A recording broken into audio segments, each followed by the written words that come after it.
La famille, écoutons quelques extraits du discours d'Ibrahim Traoré prononcé à la Journée internationale de la jeunesse 2024 et n'hésitez pas à nous donner votre avis dans les commentaires. L'Afrique fait face à de nombreux défis. Et on doit se poser des questions. La jeunesse est-elle un atout ou un handicap pour le développement des nations? La réponse est simple et sans équivoque. Et vous la savez. Les pays développés ont pour la plupart une population vieillissante. Et actuellement, beaucoup de pays ont lancé des programmes pour rajeunir leur population. L'Afrique a cette chance d'avoir une population très jeune. Mais pourquoi l'Afrique n'est-elle pas développée? Nous devrions donc nous pencher sur la question de comprendre pourquoi l'Afrique a une population jeune et qu'elle n'est pas développée. Et que les pays qui se disent développés cherchent donc à rajeunir leur population. Il faut que nous arrivions donc à transformer notre jeunesse en un véritable atout et un moteur de développement pour notre continent. Et pour ce faire, nous avons besoin d'intégration, nous avons besoin de sécurité, de développement, nous avons besoin de nous unir. Certes, vous entendrez parler de l'Union africaine. Oui, elle existe. Mais quel est l'effet de l'Union africaine en réalité?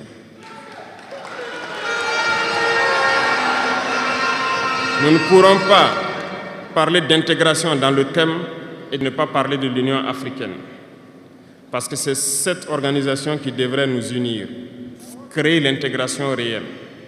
Mais nous sommes au regret de voir ces guerres qui persistent sur le continent africain, qui tuent des millions de jeunes, et que cette organisation, qui est à la tête d'États pourvus d'armées, n'arrive pas à s'organiser pour soutenir certains pays. L'union n'est pas juste un mot. L'union, c'est un symbole. Et nous, jeunes, devrions apprendre leçon de cette situation pour nous unir, pour faire de l'intégration une réalité. J'ai été désagréablement surpris lorsque l'Éthiopie, qui abrite donc le siège de l'Union africaine, vivait un conflit. Et quand j'ai vu le Premier ministre se mettre en treillis et annoncer fermer l'université à Addis Abeba pour faire face à la menace, je n'ai pas vu l'action de l'Union africaine pour protéger ses sièges. Les États occidentaux, pour la plupart, voyaient Addis Abeba tomber, ont plié bagages et partir. L'Éthiopie s'est battue, a trouvé une solution interne et vit plus ou moins en paix aujourd'hui. Les enfants du Congo meurent depuis des années. Plusieurs autres conflits, tels au Soudan, existent sur le continent. Nous aurions aimé voir l'Union africaine générer les forces et toutes les stratégies nécessaires pour soutenir ces États pour qu'ils puissent retrouver la paix. Depuis près de 10 ans, le Sahel est le théâtre du terrorisme international. Mais nous ne voyons aucun soutien de ces organisations pour trouver une solution à ce problème.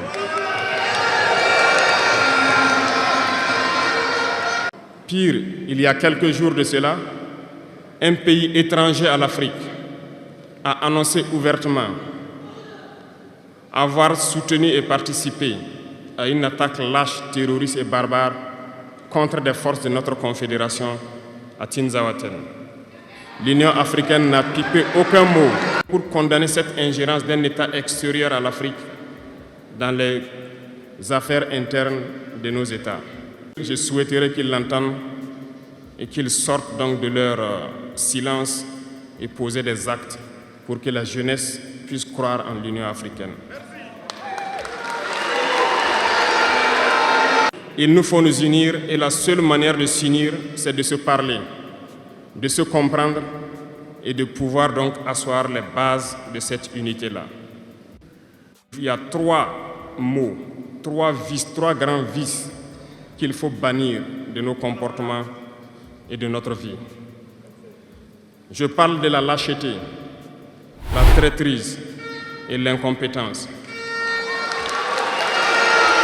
Il faut bannir ces trois mots de notre mode de vie. Et je m'en vais vous expliquer pourquoi. La lâcheté recouvre beaucoup de vices. Un lâche a toujours peur. Et lorsqu'on a peur, on devient un esclave. On se plie, on lèche les bottes.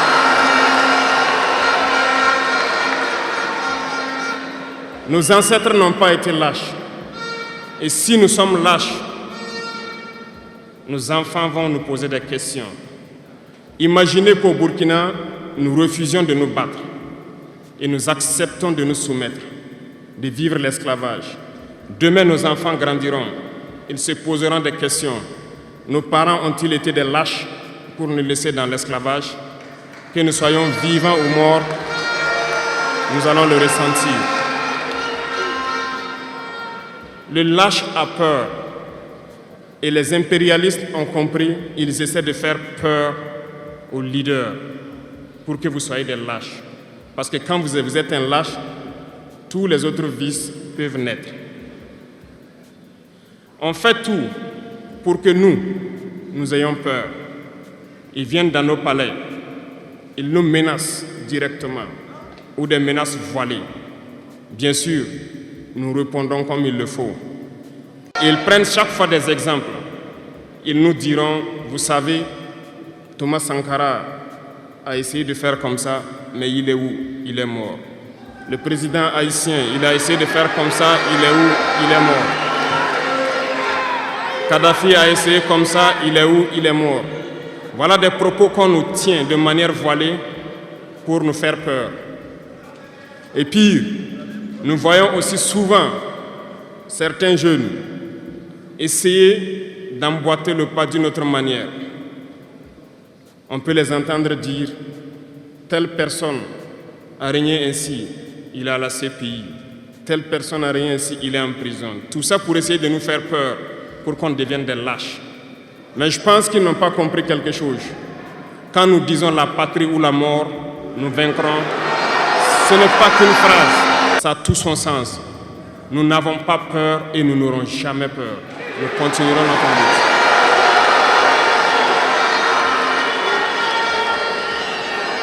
Ils ont fait peur sûrement à beaucoup de chefs d'État africains.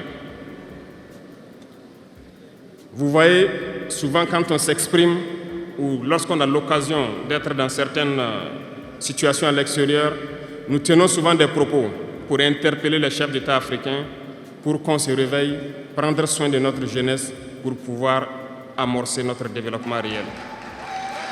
Nous sommes souvent mal compris. Certains ont riposté publiquement à nos propos parce qu'ils se sentent indexés. Mais je peux vous assurer, jeunesse, que lorsque nous nous retrouvons dans les couloirs, ces mêmes chefs d'État nous disent « Vous êtes sur la bonne voie, c'est ce qu'il faut faire pour que l'Afrique puisse s'en sortir. » Alors, nous leur posons des questions à savoir pourquoi vous ne faites pas comme nous, pourquoi vous ne nous accompagnez pas. Certains nous disent qu'ils ont les mains liées, certains nous disent qu'ils ne peuvent pas. Chers aînés, chefs d'État africains, du haut de cette tribune, donc, je souhaiterais dire que les peuples africains sont les peuples les plus pacifiques. Lorsque vous reconnaissez un tort, il faut le dire au peuple. Que nous n'ayons pas peur demain de sortir et dire au peuple « Nous nous excusons, nous avions été compromis, nous avons des biens mal acquis, on nous a compromis par plusieurs choses et que nous demandons pardon et nous revenons sur la bonne voie. » Et de commencer à travailler réellement pour l'indépendance de nos États et notre émancipation. Et je pense que c'est possible. Si nous restons dans cette posture de peur, nous serons lâches et l'histoire nous jugera. Nos enfants poseront des questions, nos petits-enfants poseront des questions. Nous sommes en train d'écrire l'histoire, il n'y a pas de place pour la lâcheté. Si nos ancêtres avaient été lâches, nous ne serions pas là. Souvenez-vous, je vous prends un exemple des peuples Bamileke et Bassa, je vais parler des Camerounais. L'Union des populations du Cameroun, qui depuis les années 50 a commencé une lutte implacable contre les colons. Mais ils ont été massacrés. Les armées coloniales françaises en son temps ont déversé des bataillons d'infanterie, des chars, des hélicoptères, ont anéanti des villages entiers. Les tortures les plus inhumaines ont eu lieu en cette période. Vous pourrez faire des recherches sur ce qu'ils appelaient la balançoire ou le bac à ciment. Des centaines de milliers de populations ont été décimées ainsi en Afrique parce qu'ils ont osé demander aux colons de quitter leurs terres. Ça a abouti à une guerre civile qui a duré plusieurs années. C'est pour dire que des gens ont osé, ont affronté à main nue les impérialistes pour que nous soyons là. Il n'y a pas de raison que nous ne puissions pas affronter les impérialistes pour que nos générations à venir puissent vivre. Il y a beaucoup d'exemples à travers l'Afrique d'hommes courageux qui ont refusé d'être lâches, qui ont combattu, qui ont fait face. Eh bien, soyons dignes de ces gens. Nous sommes leurs descendants et soyons dignes d'eux. Un lâche ne peut pas être digne. Ne soyons pas lâches, jeunesse africaine. Parce qu'un lâche est toujours un traître. Et ça va de pair. Ils essaieront de nous faire peur pour que nous soyons lâches. Et si nous sommes lâches, nous allons trahir. Il faut bannir la traîtrise de nos habitudes. Des Africains ont été traîtres pour que la traite négrière réussisse en Afrique. C'est parce que des Africains ont été traîtres que la colonisation a pu tenir en Afrique. Interrogeons l'histoire, nous le verrons. Patrice Lumumba a été trahi parce qu'il a osé tenir tête. Et ces mêmes télévisions belges sont venues au Congo pour quelques billets tendus à des individus au Congo pour une interview pour contenter leur population. Et vous avez pu suivre ça. Lumumba nous dérangeait. Il est mort, on est content. C'est de la traîtrise. Beaucoup d'autres héros sont tombés pour que nous soyons là aujourd'hui. Et c'est une technique de l'impérialisme de faire peur aux autres en menant des actions pour réellement créer la terreur. Ça n'a pas commencé aujourd'hui. Je vous prendrai l'exemple d'un guerrier qui s'est battu, Victor Biakaboda. Lisez, vous comprendrez. Il est issu d'une famille de chefs, pas de la chefferie donnée par le colon. Il était un enfant digne. Il a fait ses études au Sénégal. Il est venu médecin en Guinée. Et lorsque le RDA a été créé, il a rejoint la Côte d'Ivoire pour mener le combat contre les impérialistes, contre les envahisseurs, contre le colon. Il a essayé d'organiser la société ivoirienne. Partout, les gens ont commencé à porter la voix. Il y avait en son temps un général Péchou qui a fait massacrer les populations ivoiriennes pour que jamais cet esprit de liberté ne puisse germer. Il a continué son combat aux côtés de Félix Houphouët-Boigny. Ils ont lutté, mais le plus virulent était Victor Biakaboda. Il représentait une menace pour les impérialistes. Qu'ont-ils fait? En plus de massacrer les populations qui manifestaient, un soir, ils l'ont tué de manière atroce à côté de Boisflé. Quelques heures après, lorsque les populations de Dimbokro ont entendu l'assassinat, ils ont marché, ils ont manifesté, ils ont été massacrés par l'armée coloniale. L'histoire est têtue, les faits sont là. Après sa mort, qui a fait peur à Félix Houphouët-Boigny, ils l'ont appelé et il dit Si vous continuez la lutte, vous connaîtrez le même sort. Il a eu peur et il s'est rallié à l'impérialisme. Il a été nommé ministre en France et plus tard il est venu prendre les rênes de la Côte d'Ivoire. Et ils l'ont utilisé pour éliminer beaucoup d'autres personnes qui osaient lever la voix. Et je pense que Thomas Sankara est un bel exemple.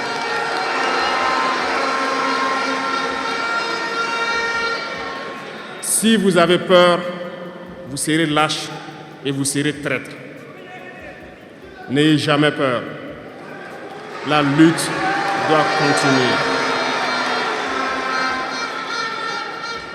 Il y a beaucoup d'autres exemples à travers le monde.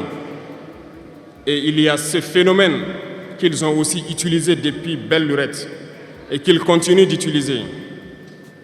Voyez-vous, certains individus, par exemple, se sont retrouvés dans d'autres pays et créé, soi-disant, un gouvernement parallèle au gouvernement du Mali. Vous avez entendu cette histoire. Ce n'est qu'une technique qui a existé dans le temps. Je vais vous prendre l'exemple de Ahmed Chalabi, l'Irak. Ce professeur de mathématiques qui a même été dans le gouvernement irakien a été récupéré par les impérialistes et il a formé ce semblant de gouvernement parallèle à l'Irak, aux États-Unis. Et on l'a utilisé pour être donc le mouton de sacrifice. Parce que c'est à lui qu'on a dit de prononcer publiquement que Saddam Hussein développait des armes de destruction massive. Et il l'a fait. Ils l'ont utilisé. Et cet alibi a été utilisé pour tuer des millions d'enfants en Irak et détruire l'Irak. Et vous savez quel a été le sort de Chalabi? Un soir, après une interview, dans l'interview, il disait même qu'il sait que la CIA est sur son dos. Quelques heures après, il a été retrouvé mort dans son lit, mort de crise cardiaque. Si vous trahissez, vous aurez des fins macabres. C'est ainsi. L'impérialisme n'a pas d'amis. L'impérialisme vous utilise et quand il finit de vous utiliser, il fait de vous ce qu'il veut. Suivez mon regard, vous comprenez de quoi je parle. Ça a toujours été comme ça.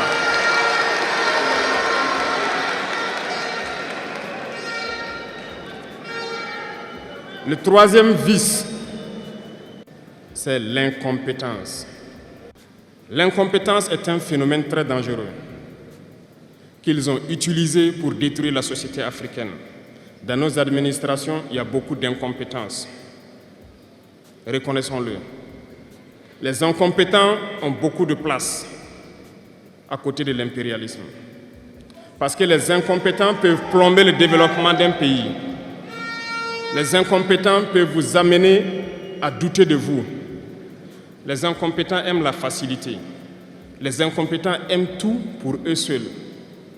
Les incompétents n'aiment pas ceux qui sont compétents.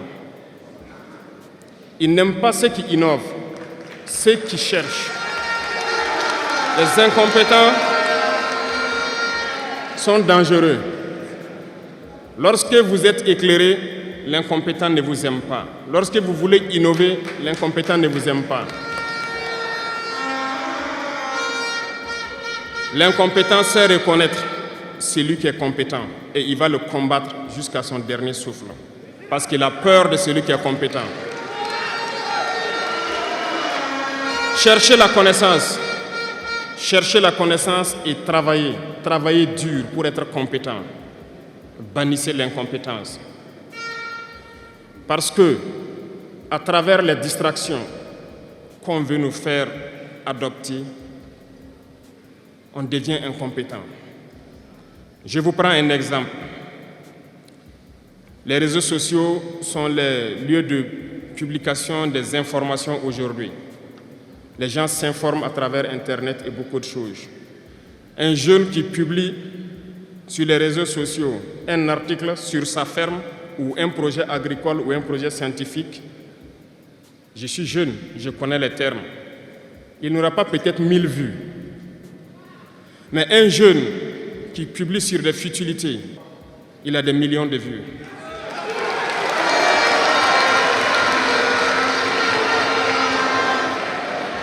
Justement, on veut vous faire perdre du temps dans les futilités. Prenez conscience. Intéressons-nous au travail et cherchons la connaissance. Cherchons la compétence. Se distraire, c'est bien, mais on doit travailler d'abord, avant de se distraire. Cherchez la connaissance, sinon vous perdrez du temps à ne rien faire. Et la jeunesse, c'est l'époque, c'est la période où il faut exploiter son temps à bon escient. Les impérialistes le savent. Voilà pourquoi ils vont multiplier tout ce qui est événement de distraction. Ils vont multiplier tout ce qui est événement qui peut vous détourner du travail pour que vous soyez des incompétents. Et en ce moment, quand vous êtes endormis, on choisit les incompétents pour diriger tout ce qui est structure importante. Et vous n'avez le choix que de vous plier. Ne soyons pas incompétents, cherchons la connaissance. Les incompétents se cachent souvent derrière des mots. Ils emploient les termes de démocratie, de liberté, sans se rendre compte de quoi il s'agit. Camarades, la démocratie est un état d'esprit, autant que la jeunesse est un état d'esprit. C'est soi-disant démocrate, mais regardez le monde. Comment est-ce qu'on peut vouloir imposer la démocratie en tuant des millions de personnes? C'est de la dictature, ça, ce n'est pas de la démocratie. Ça ne s'impose pas. Ceux-là qui se disent démocrates, mais regardez, nous avons vu des scènes où on a empêché des gens de rentrer dans des assemblées. On a vu des scènes où des forces ont débarqué dans des assemblées pour obliger les députés à prendre des textes. On a vu des scènes plus terribles que ça, où les gens tuent leurs manifestants, mais eux, ils s'appellent démocrates et nous, on nous appelle donc des putschistes. Si c'est ça la démocratie, je répète, nous ne voulons pas de cette démocratie.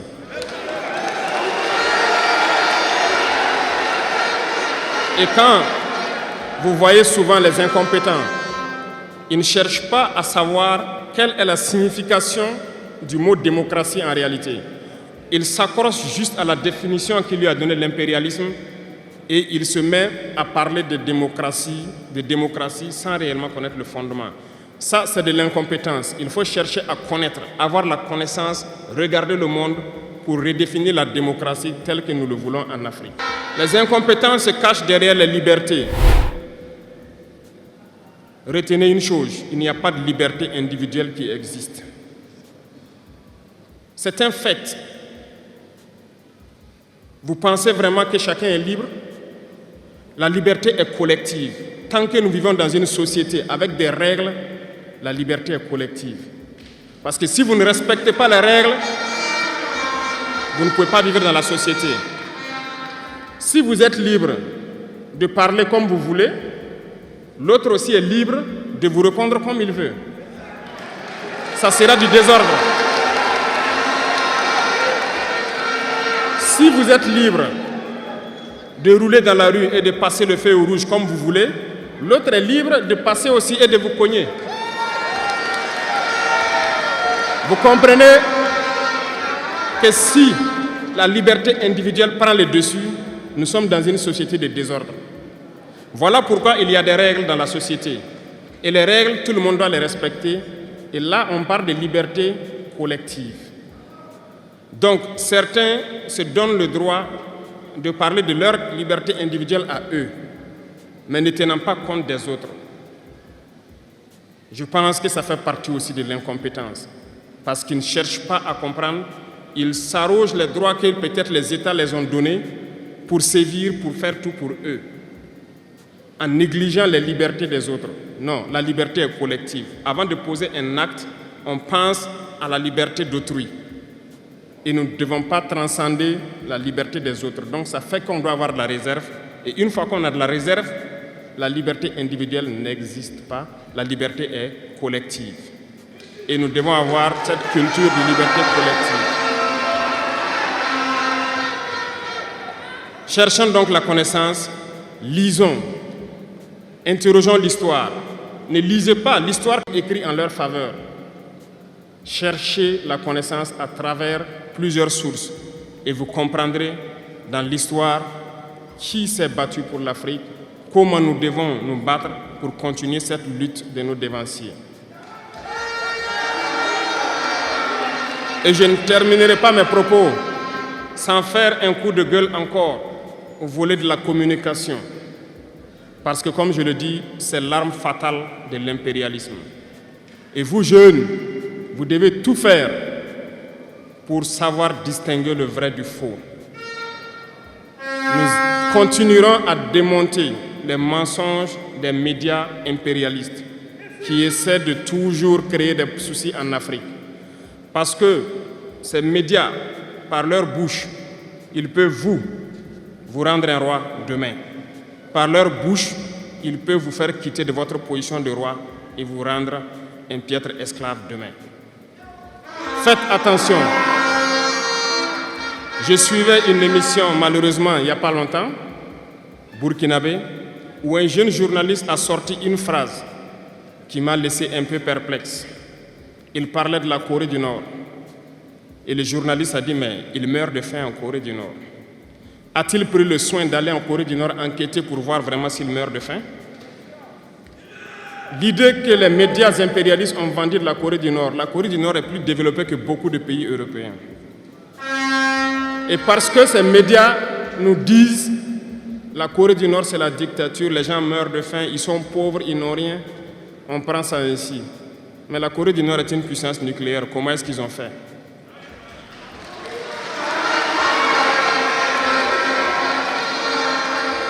Faisons attention à la communication. Il ne faut pas suivre de manière aveugle ces médias menteurs qui ne cherchent qu'à diviser l'Afrique. C'est logique, ils se battent pour les intérêts de leur peuple. Et l'intérêt de leur peuple, c'est que l'Afrique soit divisée. Alors, jeunesse du Burkina, jeunesse d'Afrique, il faut qu'on s'unisse. Il faut bannir la lâcheté, il faut bannir l'incompétence, il faut bannir la traîtrise et tous les vices dans nos sociétés. Je vous invite à repartir encore lire, à se mettre au travail pour que l'Afrique que nous voulons, autosuffisante, soit une réalité. Pour que l'Afrique que nous voulons pour un développement harmonieux soit une réalité. Parce que je reviens sur votre thème. Il n'y a pas de paix et de sécurité sans développement. Les deux vont de pair. S'il n'y a pas de développement, il n'y a pas de sécurité. Parce que s'il n'y a pas de développement, la jeunesse va forcément se retrouver dans les vices. Et il n'y aura pas de sécurité. S'il n'y a pas de sécurité aussi, il n'y a pas de développement. Donc les deux doivent aller de pair. Intégrons cela dans nos combats pour que nous puissions nous battre et nous développons. Allons-y vers la production. Produisons suffisamment. Transformons sur place nos matières premières pour que ce soit bénéfique pour nos populations et envie d'exporter cela. La patrie ou la mort. Dans ce discours, le président Ibrahim Traoré met en lumière les défis majeurs auxquels l'Afrique est confrontée, notamment les guerres qui déciment la jeunesse et l'inefficacité perçue des dirigeants à résoudre ces crises. Ibrahim Traoré souligne le rôle crucial de la jeunesse, qui peut être vu à la fois comme un atout ou un handicap pour le développement des nations. Il appelle à l'intégration, à la sécurité et à l'unité, tout en défendant ses actions face aux critiques. Il rappelle que l'on ne peut pas transformer un pays en seulement 2 ans, surtout lorsqu'il est ravagé par le terrorisme et la guerre. Le discours se termine par un appel à bannir 3 vices essentiels, la lâcheté, la traîtrise et l'incompétence. Partagez vos impressions dans les commentaires, et à très bientôt.